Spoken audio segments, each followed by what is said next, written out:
In this class, let us see how the process of ovulation, or you can say the oogenesis, is controlled by the most important chemicals in the body. Which are the chemicals which are controlling all the processes in our body, like oogenesis and all? Which hormones are there? Hormones, sir. Okay, good. So let us see how the hormonal control is responsible for controlling the process of oogenesis, as well as, of course, the menstrual cycle. Menstrual cycle. So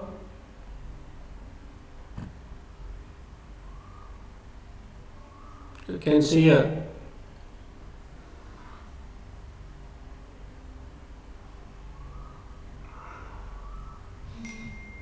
Can you see the PPT? Yes, can you see the PPT? Okay. So in the last class we have mentioned about the main hormones which are produced in the female reproductive, during the female reproductive cycle. So one is follicle stimulating hormone. Which gland is secreting follicle stimulating hormone? Which gland secretes? Anterior pituitary. It is anterior pituitary secreting follicle stimulating hormone. So this follicle stimulating hormone is responsible for stimulating follicular development. You can just look at this one. You can have a look here. So this anterior pituitary is secreting follicle stimulating hormone and also LH. What is this LH? What is LH? Luteinizing hormone. Luteinizing hormone. So both are going to be secreted by this anterior pituitary. So this anterior, the pituitary hormones, that is follicle stimulating hormone and also luteinizing hormone. So this follicle stimulating hormone is responsible for development of the follicles. Which follicles? What do you call them? So here the development of primary follicle, secondary and also tertiary follicle take place because of the influence by this follicle stimulating hormone. What happens during follicular development? What changes do take place during this follicular development? Yes? During the follicular development, there is the increase in the cells, that is the granulosa cells are going to cover the oocyte. That is the primary oocyte is going to be developed into secondary oocyte by completing the meiosis 1. By completing meiosis 1 of the gametogenesis, thereby resulting in haploid secondary oocyte. That is the function. Then this luteinizing hormone, after the ovulation, once that is over, ovulation is going to happen, and once the ovulation is over, you know that the degenerating follicle, or can say ruptured Graafian follicle, is going to have. So this ruptured follicle is going to be formed into, what is that? Which is going to be formed from the ruptured Graafian follicle? What is formed from the ruptured Graafian follicle? Corpus luteum. Corpus luteum. And that maintenance of structure and secretory function of corpus luteum is performed by luteinizing hormone. So that means the follicular development and also the corpus luteum development and its function are controlled by follicle stimulating hormone and also luteinizing hormone respectively. Then the estrogens. So which part of the body is secreting estrogens? In the ovary, which part again? That's good. It is ovary, definitely. In the ovary, which cells are responsible for that? Or which part is responsible for that? Yes. So it is the developing follicles, the primary, secondary, and also tertiary, or you can also say the Graafian follicles are responsible for secretion of estrogens in the ovary. Okay, so it is no doubt that estrogens are the ovarian hormones, but it is in the follicles the estrogens are being secreted. Then progesterone we are having, so that progesterone is secreted by the corpus luteum. Progesterone is said to be corpus luteum. And what is the role of estrogens? Estrogen is said to be the female sex hormone responsible for the whatever the secondary sexual characters are there in the female, and apart from that, it is also responsible for the development of the primary oocyte into secondary oocyte. Thereby, the ovulation is going to take place. Then progesterone is responsible for keeping the pregnancy by stimulating the growth of endometrial wall in the uterus, and also the secretion by this endometrial endometrial wall growth take place. Thereby it provides whatever the conditions responsible for growth of the embryo. So like that, both progesterone and also estrogens are going to play an important role. So we have then the follicle stimulating hormone and also luteinizing hormone.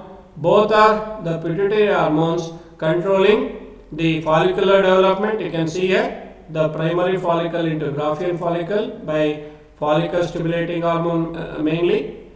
Then luteinizing hormone is mainly responsible for the formation of the corpus luteum. And estrogens are secreted by the follicles, and they are responsible for the female sexual characters, or you can say secondary sexual characters, and thereby the formation of secondary oocyte from the primary oocyte. Yeah, that's the thing. Then the estrogen, the progesterone which is secreted by the corpus luteum is responsible for development of the embryo. It provides the conditions for the embryo to get implanted and also to develop it in the uterus. So that's how all the four hormones are going to play a very important role in the oogenesis, and also the fluctuations in the hormones is also responsible for menstrual cycle. During the estrogen cycle, where the initial 14 days or 15 days you can say is said to be the estrogen is in more quantity, during which you can see the development of the follicles, ovulation is going to happen, and apart from that, here the endometrial wall thickening also takes place. Wherein from the 15th day or 16th day, so the progesterone quantity is going to be more than the quantity of estrogen, and this is said to be the pregnancy hormone also. And if pregnancy is there, if the fertilization has happened, then the secretion of the corpus luteum, secretion of estrogen by corpus luteum continues. Otherwise, it degenerates from 23rd or 24th day onwards, and there is a decrease in the estrogen quantity, and again the cycle is going to continue. So that's how menstrual cycle is controlled by estrogen and also progesterone. So like this, hormones are going to be responsible for controlling the entire oogenesis, including menstrual cycle in the case of female. Any question here? Any question? Sir, when Maths 2 is, Pardon me? sir, when Maths 2 is going to complete? When? Maths 2, sir. This meiosis II, that we told, you know. So at which phase? That happens only during the process of fertilization. That is the speciality in the case of oogenesis. So anyway, it has become haploid. ovulation has happened, it has not undergone second meiotic division. That we should remember. That is released into the, that is, so where does it, where does this ovum go? Where does it go? Uterus. Does it go to the uterus? We'll come to it later on anyway. So anyway, it goes to the fallopian tube, that is the oviduct. Okay. So you can see the hormones which are there, how the hormones are regulating the things. We have LH and also FSH, as well as estrogen and also progesterone. This is all we have already discussed. Then let us move on to the next process. So now we have understood two major processes in the sexual reproduction. That is the pre-fertilization event. Which is the pre-fertilization event? Which is the pre-fertilization event?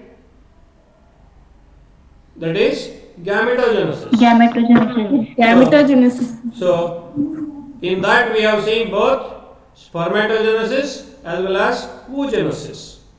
Oogenesis. So now the sperm is ready because the sperms are present in the semen, which is ejaculated by the male, and also the ovum is ready. It is released by the ovary by the rupture of Graafian follicle into the oviduct.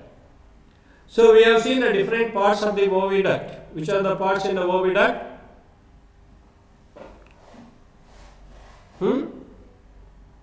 So which are the parts of the oviduct? Infundibulum, ampulla, isthmus. Infundibulum, ampulla, and also isthmus. Very nice. Then, so there are some structures in the infundibulum region which are going to help in collecting the egg, that is the ovum, from the ovary. So which are those parts? So what do you call that part which is responsible for collecting the egg from the ovary? Membrane. They are called fimbriae. What are they called? Fimbriae, Fimbriae, which are the finger-like structures. They are the finger-like structures. So you can just have a look at this one, how the things are going to happen in this. You can, before that, you can see here from the egg, the ovum is released, that is collected by the finger-like structures. What do you call them? Fimbriae. Fimbriae. So then the egg is there, and so at this point of time, so here once the ovulation has happened, so what on which day the ovulation takes place normally? On which day of the menstrual cycle ovulation takes place normally? In the case of 14th day, female, sir. it is on the 14th day. 14th day, normal one. Plus or minus 2-3 days you can have here. That's why the period from 11th day to 17th day, 11th day to 17th day after the menstruation, that is from the day of menstruation, is said to be the fertile period in the case of female. During that period, if there is coitus, if there is any sexual act, so the male is going to ejaculate the semen, male ejaculates the semen into the female reproductive tract, that is the vagina, and from the vagina, so that gets into the, one minute. Okay, so from the vagina that gets into the cervical canal, and then where? And then into the uterus, then from there to the oviduct. From there to the oviduct, you can see this is the oviduct, and it comes towards this ampulla and also isthmus region. Ampulla, isthmus region. In this ampulla and also isthmus region, the process of fertilization is going to take place. So, what is fertilization here? What is fertilization? Fusion of male and female gametes. Fusion One of of, male and female. very good, fusion of male and female gamete is said to be fertilization. So, let us see how the fertilization happens in the case of human reproductive system, that is in the human beings. So, this is the video. Just go through this video.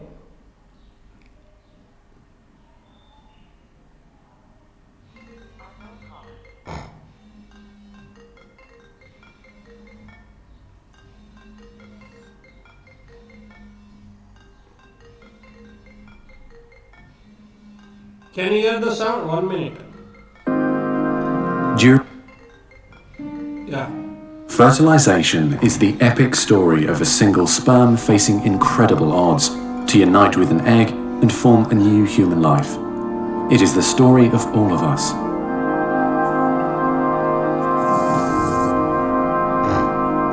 During sexual intercourse, about 300 million sperm enter the vagina. Oh, you are not seeing? No, sir. Soon afterward, millions of them will either flow out of the vagina 1 Same, minute. sir. Huh? Sitting You are able to environment. see, no? Yes, sir. So, someone Yes, sir. During sexual intercourse, about 300 Yeah, million yeah. sperm enter the vagina. You see the sperms? Soon afterward, millions of them will either flow out of the vagina No, sir. or die in its No, acidic sir. environment. However, many survive because of the protective elements provided in the fluid surrounding them. Next, the sperm must pass through the cervix, an opening into the uterus. Usually, it remains tightly closed, but here the Can you see or not? No, sir, we can't see the video. No, sir, we are not able to see. We can see, sir. No, sir. We are seeing, sir. Same, sir, we can see, sir. 1 minute, you will get it. If you are some problem is there means all of you will get it.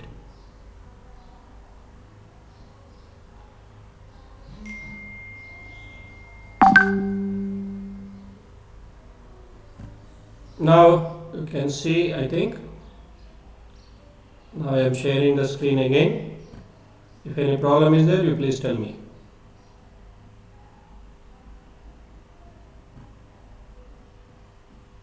Now, can you see this YouTube video? Yes. Yes, sir. Yes, sir. cervix is open for a few days while the woman ovulates. The sperm swim through the cervical mucus, which is thinned to a more watery consistency for easier passage. See how they go through the passage. Once inside the cervix, the sperm continues This is swimming the toward cervix, the uterus. cervical canal. Though